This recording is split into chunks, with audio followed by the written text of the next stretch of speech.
ഈ നൗഷാദിന്റെ പ്രസംഗം കേൾക്കുമ്പോ അപ്പൊ ഓർമ്മ വരിക ചേകന്നൂരിനെയാണ്. അത് പലരും പറയാറുണ്ട്, ചേകന്നൂര് പോയ മാതിരിയാണ് ചെങ്ങായി പോണത്. ചേകന്നൂര് ഏറ്റവും കൂടുതൽ വെറുത്തിരുന്ന ഇമാമ് അബൂ ഹുറൈറ റളിയല്ലാഹു അൻഹു ആണെന്ന് പറഞ്ഞേക്കാം. എന്റെ ഉസ്താദൊക്കെ ഇങ്ങനെ പറഞ്ഞേക്കാം. അബൂ ഹുറൈറയാണ് ഇവിടെ അങ്ങനെ ആക്കിയത്. ഏറ്റവും കൂടുതൽ റിപ്പോർട്ട് ചെയ്ത ആള്, ഹദീസ് റിപ്പോർട്ട് ചെയ്ത ആളല്ലേ അബൂ ഹുറൈറ.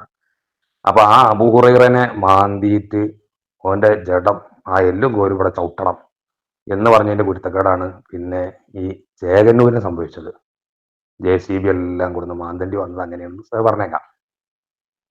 അപ്പൊ അബൂ ഹുറൈറ റളിയല്ലാഹു അൻഹുവിനെയാണ് ചേകന്നൂർ ഏറ്റവും കൂടുതൽ എതിർത്തത്, ഇസ്ലാമിനോടുള്ള എതിർപ്പ്. എന്നതുപോലെയാണ് ഈ നൗഷാദ് പറഞ്ഞനുസരിക്കുന്ന കുറച്ച് കുഞ്ഞാടുകളും അവരുടെ പോക്കും അങ്ങനെ തന്നെയാണ്. ഇവർ ഫുഖഹാക്കളെയും കൂടുതൽ എതിർക്കുക. അവർക്ക് അവരുടെ കോപ്രായങ്ങൾക്ക് എതിരെ ഉള്ള ഫിഖ്ഹിയായ മസലകൾ, ശറഈയായ നിയമങ്ങൾ, ആ നിയമത്തിന് കൊണ്ട് വഹാബികൾ പറഞ്ഞാൽ ചാടിക്കടക്കുന്നത്, അത്തരം ഹദീസുകളെ ചാടിക്കടക്കണം എന്നല്ല പറഞ്ഞത്. ആ ഒരു ശൈലിയാണ് ഇവരുടെ അടുത്തത്. അപ്പൊ കുരുവട്ടൂരികൾ ഏറ്റവും കൂടുതൽ എതിർക്കുന്നത് ഫിഖ്ഹി പണ്ഡിതന്മാരെ, ഇമാമിങ്ങളെയാണ്, ഫുഖഹാക്കളെയാണ് അവരെതിർക്കുക. അപ്പൊ ഈ ചേകന്നൂരിന്റെ റൂട്ട് എങ്ങനെയാണോ അതേ ശൈലിയാണ് ഇവരുടെയും, പഴച്ചു പോകുന്ന ഒരു റൂട്ടാണ്. പിന്നെ ചേകന്നൂരിന്റെ മറ്റൊരു സ്വഭാവം പച്ച നുണ പറയും. എല്ലാവർക്കും ബോധ്യപ്പെട്ട കാര്യമാണ് 5 വക്ത് നിസ്കാരം എന്നുള്ളത്. അത് 3 വക്കത്തേ ഉള്ളൂ എന്ന് പറയും. ആദ്യത്തെ ഹദീസൊക്കെ ഓനോതും. എന്നതുപോലെ എല്ലാവർക്കും ബോധ്യപ്പെട്ട വിഷയങ്ങൾ പച്ച നുണ അങ്ങനെ പറയും. അത് ഒരു തവണ അല്ല, പല തവണ പറയുമ്പോൾ സത്യാവും എന്ന് വിശ്വസിക്കുന്ന രൂപത്തിൽ, അങ്ങനെയാണ് അവരൊക്കെ വിശ്വസിക്കുന്നത്. ഈ കുരുട്ടൂരുകൾ വിശ്വസിച്ചതുപോലെ തന്നെ ഒരുപാട് തവണ സ്റ്റേജ് കെട്ടി പറയുമ്പോൾ എന്തായാലും കുറഞ്ഞ ജനങ്ങളെങ്കിലും വിശ്വസിക്കും, നമ്മൾ പറയുന്നത് സത്യമാണ് എന്ന് വിശ്വസിക്കും എന്ന് കരുതിയിട്ടാണ് ഇവരിങ്ങനെ നുണകൾ ആവർത്തിച്ചുകൊണ്ടിരിക്കുന്നത്. ഉസ്താദ് പറയാറുണ്ട്, ചേകന്നൂരിന്റെ പിന്നെ പ്രസംഗം എവിടെയെങ്കിലും ഉണ്ടെങ്കിൽ കേൾക്കാൻ പോകരുത് എന്ന് അന്നത്തെ ഉലമാക്കൾ പറഞ്ഞിരുന്നു എന്ന് പറയാറുണ്ട്. അങ്ങനെ ഒരുപാട് പിന്നെ അതുമായി ബന്ധപ്പെട്ട ഒരുപാട് കാര്യങ്ങൾ പറയാറുണ്ട്. നമ്മൾ ആലിമീങ്ങളെ എതിർത്താൽ, ഉസ്താദുമാരെ എതിർത്ത് കഴിഞ്ഞാൽ, ഉസ്താദുമാരെ ധിക്കരിച്ചു കഴിഞ്ഞാൽ അതിന്റെ ഫലമായിട്ടുണ്ടാകുന്നത് ഈമാൻ ഊരപ്പെടും, അവരുടെ ഇൽമു ഊരപ്പെടും, ഈമാൻ ഇല്ലാതെ ലോകത്തോട് വിട പറയും, കാഫറായി ചത്തുപോകും എന്ന് നമ്മൾ പഠിച്ചവരാണ്. അതിന് ഉദാഹരണമായിട്ട് പറയാറുള്ളത് അതുപോലെ തന്നെ ഇബ്നു സഖ എന്ന് പറയുന്ന ആളുകളുടെ ഉദാഹരണങ്ങൾ യഥേഷ്ടം ഉണ്ടെങ്കിലും ഇവരുടെ ഉദാഹരണങ്ങളാണ് ധാരാളമായിട്ട് പറയാറുള്ളത്.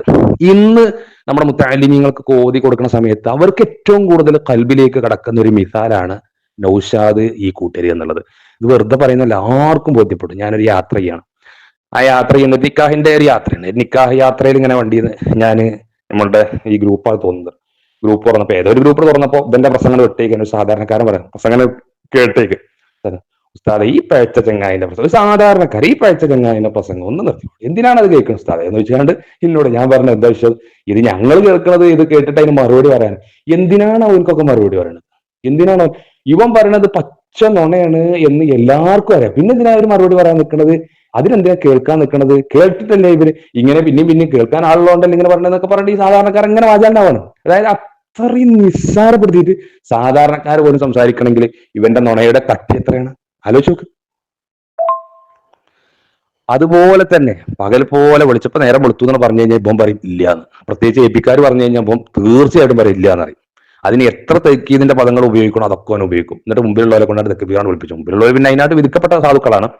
ചില ആളുകളുണ്ട് പഴച്ചുപോയി എന്ന് തോന്നും. നമ്മൾ ചിലപ്പോൾ കുട്ടികളോട് ഞാൻ അതൊക്കെ തെറ്റൊക്കെ നിർത്തി നിസ്കാരമൊക്കെ തുടങ്ങിക്കൂടെ എന്ന് പറഞ്ഞാൽ നമ്മളൊന്നും ഇനി തൗബ ചെയ്തിട്ടും കാര്യമില്ല എന്ന് ചില ആളുകളുടെ കമന്റ് വരാറുണ്ട്. ചില ആളുകൾ പറയും ഞാനൊന്നും ഇനി നന്നായിട്ട് നല്ല പടച്ചവനോട് തരുന്നത് സ്വീകരിക്കൂല, എന്റെ തൗബൊന്നും അല്ല സ്വീകരിക്കൂല എന്നൊക്കെ പറഞ്ഞിട്ട് എത്രയോ ആളുകൾ നമ്മളോട് പറയാറുണ്ട്. അപ്പൊ നമ്മൾ അവരോട് പറഞ്ഞു കൊടുക്കും ആരെ തൗബ അല്ല സ്വീകരിക്കുന്നത്. അങ്ങനെ തോന്നുന്ന ചില ചെറുപ്പക്കാർ വീണ്ടും തെറ്റിങ്ങനെ ചെയ്യാം എന്നതുപോലെയാണ് നൗഷാദും കൂട്ടരും. ഓൽക്കറിയാം ഓല് പഴച്ചുപോയി എന്ന്, ഓല് അങ്ങനെ പഴച്ചു. ഇനിയിപ്പോ ഏതായാലും നനഞ്ഞില്ല, ഇനി കുളിച്ച് കയറാന്നുള്ള കോലത്തിലാണ് അവരുടെ പോക്ക്. ഞങ്ങൾ പഴച്ചു, ഇനി ഞങ്ങൾ നന്നാവൂല, ഞങ്ങൾക്ക് തൗബല്ല, ഞങ്ങളെ തൗബ അല്ലാഹ് സ്വീകരിക്കൂല എന്ന് കരുതിയിട്ടാണ് ഈ നൗഷാദിന്റെ സിംഗിടികളും ഈ രൂപത്തിൽ പ്രസംഗിച്ചുകൊണ്ടിരിക്കുന്നത്. വെറുതെ പറയുന്നല്ല. നിങ്ങൾ ആലോചിച്ച് നോക്കി, ഒരല്പം കൽബിൽ ഈമാൻ ഉണ്ടെങ്കിൽ ചില കാര്യങ്ങളൊക്കെ ഞങ്ങൾ കേൾക്കുന്ന സമയത്ത് നമുക്ക് തോന്നിപ്പോ ഇവരെന്താ ഇങ്ങനെ പറയണത് എന്ന് ആലോചിച്ചു പോകണം. അപ്പൊ സ്വാഭാവികമായിട്ട് നമുക്ക് ഒരു മനുഷ്യനുണ്ടാവും, മനസ്സിലൊരു കുത്തുണ്ടാവൂലേ, പക്ഷെ ഇങ്ങനെ പറയണ്ട. ഇപ്പൊ ഇവരൊക്കെ പ്രസംഗിക്കുന്ന സമയത്ത് ആ സ്റ്റേജിലുള്ള ചില ആളുകളുടെ മുഖഭാവം കാണുമ്പോൾ ഇങ്ങനൊക്കെ പറഞ്ഞാൽ ജനങ്ങൾ വിശ്വസിക്കോ എന്ന രൂപത്തിലുള്ള ഒരു മുഖഭാവം ഇങ്ങനൊക്കെ പറയണോ, ഇങ്ങനൊക്കെ പറയേണ്ടതുണ്ടോ, ഒരു ഇടങ്ങേറുള്ളത് പോലെ. അതെന്താണ്? ഇവർ പച്ച പച്ച നുണയാണ് പറയുന്നത്. ഇവർ ഇതിനൊരു ഗൂഢാലോചന നടത്തിയിട്ടാണ് വരുന്നത് എന്നുള്ളത് അവർക്കൊക്കെ അറിയാം. അപ്പൊ ഞങ്ങൾ ഇനി നന്നാവൂല എന്ന് ബോധ്യപ്പെട്ടത് കൊണ്ടാണ് തോന്നുന്നത് വീണ്ടും വീണ്ടും അവരിങ്ങനെ തെറ്റിലേക്ക് മുഖം കുത്തി വീഴുന്നത്. എന്താ പച്ച നുണ പറയാനും ഒരു മടിയും ഇല്ല എന്ന് പറഞ്ഞാൽ ഇപ്പൊ നമ്മൾ പിന്നെ നേരം വെളുത്തു എന്നാണ് പറഞ്ഞു കഴിഞ്ഞാൽ ഒരു പറയും നേരം വെളുത്തിട്ടില്ല എന്ന് പറഞ്ഞാൽ തെക്കീതിന്റെ പദങ്ങളാണ് ഉപയോഗിച്ച് തെക്കുകയാണ് ചെയ്യുന്നത്. നിങ്ങൾ ആലോചിച്ച് നോക്കി, ഇതന്നെയായിരുന്നു ചേകന്നൂരും ചെയ്തിരുന്നത്. എല്ലാവർക്കും ബോധ്യപ്പെട്ട വിഷയങ്ങൾ അത് പച്ചേനങ്ങോട്ട് എതിർക്കും. അതിന് പിന്നെ ഓന്റെ വാക്കുകളുടെ എന്തൊക്കെയാണോ സാഹിത്യങ്ങൾ ഉപയോഗിക്കുന്നത് അതൊക്കെ ഉപയോഗിക്കും.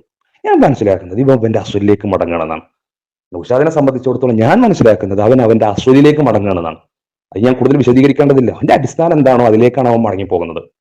അവനെ ആ രൂപത്തിലാണ് അവന്റെ പ്രസംഗങ്ങളും. അവന് ശരി ഒരു ഉസ്താദിനെ അംഗീകരിക്കണില്ല, ഒരൊറ്റ പണ്ഡിതനെ അംഗീകരിക്കണില്ലല്ലോ. തുടക്കത്തിലൊക്കെ ജനങ്ങളെ ബോധ്യപ്പെടുത്താൻ വേണ്ടി ചില ആളുകളെ മാത്രമേ എതിർത്തിരുന്നുള്ളൂ. എങ്കിൽ ഇന്ന് എല്ലാ ഉസ്താദുമാരെ എതിർക്കുകയാണ്, ഒരു ഉസ്താദിനെ എതിർക്കാത്തില്ല. അപ്പൊ AP ഉസ്താദിനെയാണ് ഇപ്പൊ കണിശമായിട്ട് ഇപ്പൊ എതിർത്തുകൊണ്ടിരിക്കുന്നത്. ഈ നിമിഷപ്രിയയുടെ വിഷയം തന്നെ എല്ലാവർക്കും ബോധ്യപ്പെട്ടാണ്. ഇവിടെ ഒരു AP കാരിന്ന് മാത്രമല്ല, ഹിന്ദുക്കൾക്കും ക്രിസ്ത്യാനികൾക്കും രാഷ്ട്രീയക്കാർക്കും ഒക്കെ ബോധ്യപ്പെട്ടൊരു കാര്യമാണ്. ആ കാര്യം ഇവരെന്താണ് ഇപ്പൊ ഇങ്ങനെ സ്റ്റേജ് ആയിട്ട് വിശദീകരിക്കും നോക്കുമ്പോൾ പച്ച നുണ ഇങ്ങനെ പറയുന്നത്. അപ്പൊ ഇതിപ്പോ കൂടുതൽ വിശദീകരിച്ചിട്ടില്ലെങ്കിലും ജനങ്ങൾക്ക് തീർച്ചയായിട്ടും ബോധ്യപ്പെടും. സാധാരണക്കാരും ഹിന്ദുക്കളും ഫേസ്ബുക്കിലും യൂട്യൂബിലും വാട്സപ്പിലും ഒക്കെ പറയുന്നുണ്ട് ഇതെന്താ ഈ തലകെട്ടി മുതൽ ഇങ്ങനെ പറയുന്നത്. നൗഷാദിനെ കുറിച്ച് പറയണം. എനിക്ക് സങ്കടം അതല്ല, ഇവന്റെ അസുലിലേക്കാണ് മടങ്ങുന്നത്. ഓക്കെ, പക്ഷെ ഈ കുഞ്ഞഹമ്മദ് അൻവരും ഇവര് പിന്നെ സമതൊക്കെ ഇവരൊക്കെ എവിടുക്കാണ് പോണത്? ഇവന്റെ പിന്നാലെ പോയിട്ട് ഓന്റെ അസുലിലേക്ക് തന്നെ ഇവരും മടങ്ങാൻ നിൽക്കുന്നത് ഞാൻ ആലോചിച്ചു.